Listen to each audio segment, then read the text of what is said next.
и тие ги правиме поради тоа што имаме нови околности на пазарот на електрична енергија, не само во Македонија, туку и во Европа. Во последнава година дена веќе е јасно дека има голема изградба на нови фотоволтаици и во Европа, исто така и во Македонија, и поради тоа цената на електрична енергија во периодот некаде од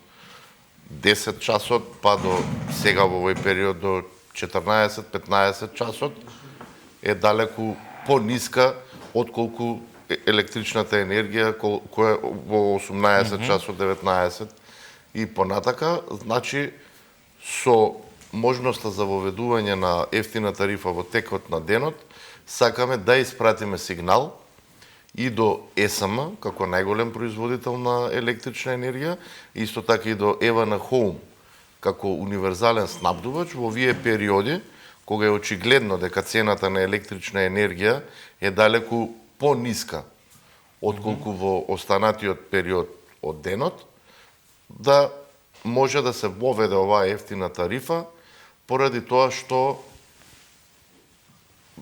се создаваат услови во тој период и да се набави електрична енергија на пазарот, за да си ги заштедиме термоелектраните, производството на електрична енергија од јаглен, исто така и за да ја заштедиме водата.